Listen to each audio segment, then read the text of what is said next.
So how can you personally develop a taste in music? This is an often overlooked question and or one that's confounded with feelings of good happiness and what I like versus artistic merit, high art and quality. Music is definitely one of those categories of art in particular where the barrier to entry is quite low from a both generating standpoint today, but then also a receiving standpoint. We are capable of any choice, eclectic or otherwise, in music. So you can pick any various artist with any various genre and you'll find something that maybe appeals to you in certain ways. But what I'll do today in this video is try to hopefully give you a bit more of a grander understanding of the meaning of music, why it's seen as this high art and the encapsulation of all things Faustian in terms of metaphysical being on the will to infinite and representation. It is the best representation of the Gothic soul. I'll start by just reading a quote from Decline of the West here by Spengler to give you a bit of an introduction. We read Othello and Faust and we study orchestral scores. That is, we change one sense agency for another in order to let the undiluted spirit of these works take effect upon us. Here, there is always an appeal from the outer senses to the inner, to the truly Faustian and wholly unclassical power of imagination. Only thus can we understand Shakespeare's ceaseless change of scene as against the classic unity of place. In extreme cases indeed, for instance in that of Faust itself, no representation of the work, that is, of its full content, is physically possible.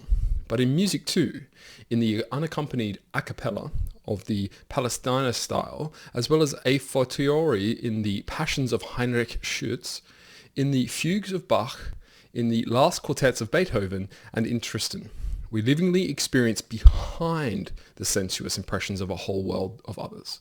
And it is only through these latter that all the fullness and depth of the work begins to present to us, and it is only immediately through the images of blonde, brown, dusky and golden colours, of sunsets and distant ranked mountain summits, of storms and spring landscapes, of founded cities and strange faces which harmony conjures up for us, that it tells us something of itself.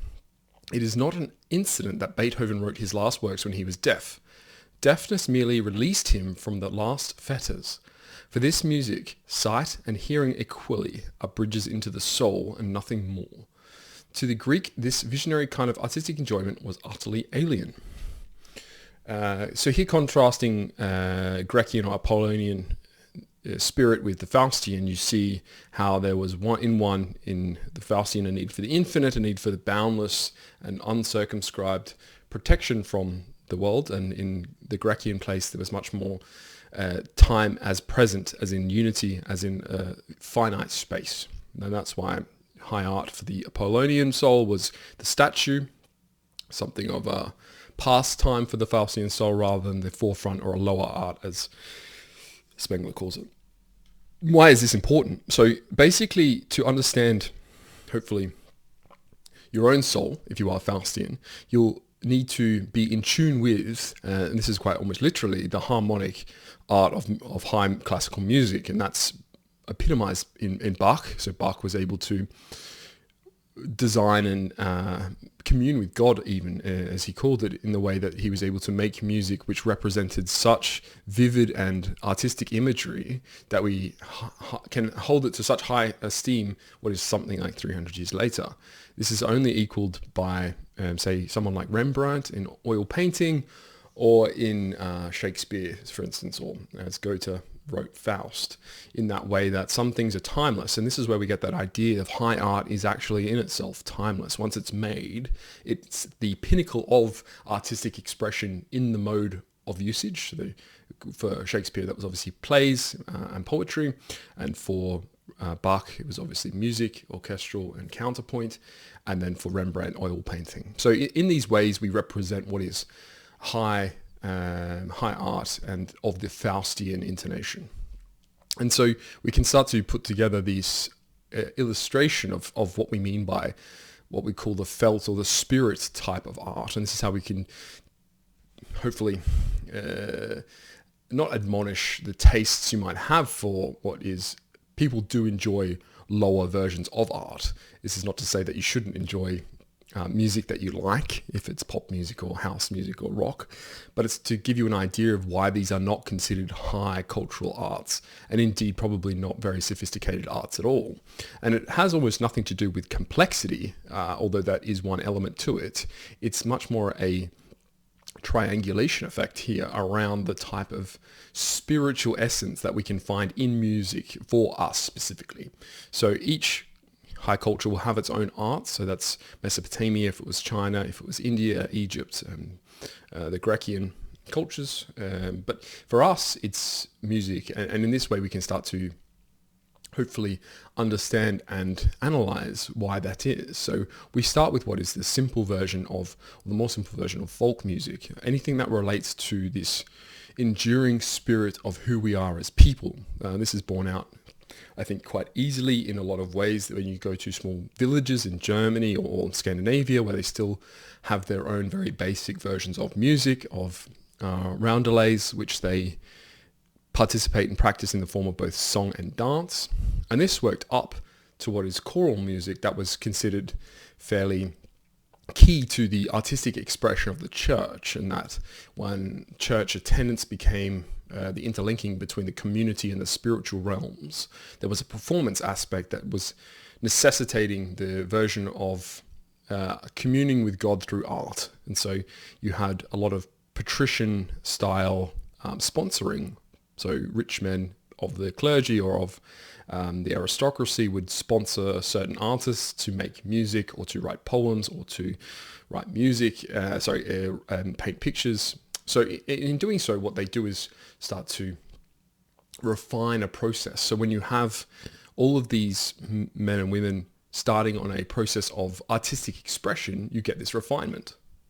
So we can start to interpolate this idea of soul into artistic expression, because the idea that someone would start to pour in their metaphysical thoughts, their feelings into an artistic expression can be measured in these times. And this starts in, say, the 1400s all the way through to the 18th century, 19th century, when high art starts to fade out and we get what are imitations of art, but not real representation. And so the complexity factor was what elevated choral music to not just high art with this very simple basic understanding, but this multi-factorial classical version, a function, if you will, of art as a form of expression.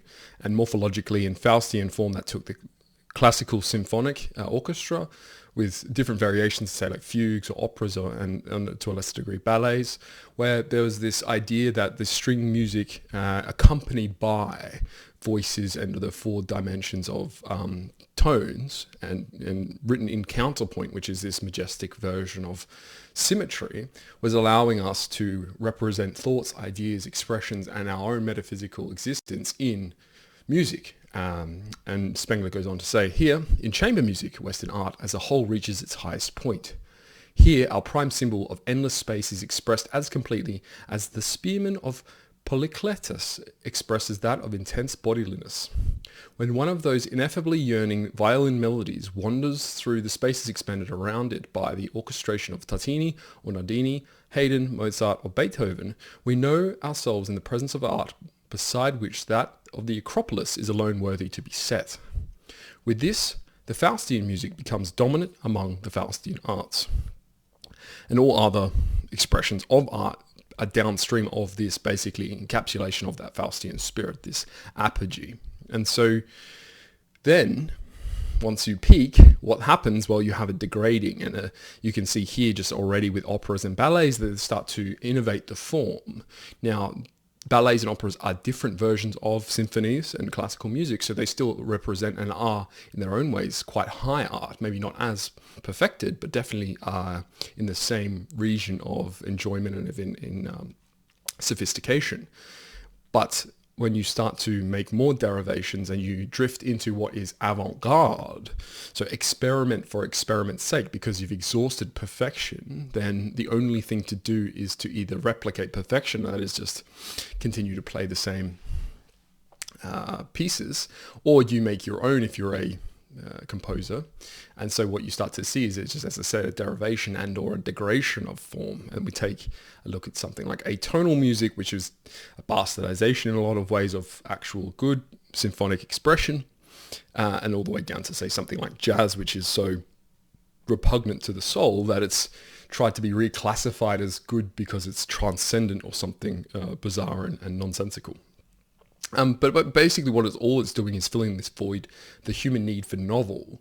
But novel is only ever a vacuum space that can be filled with the perfect representation. So if you are exploring, it means you haven't found what you're looking for. But if we have identified and quite literally performed and reenacted and you could say almost crystallized in that way, Faustian being and becoming in musical artistic form, then you would basically just have that as your idea of high art, and that is forever. It's in perpetuity.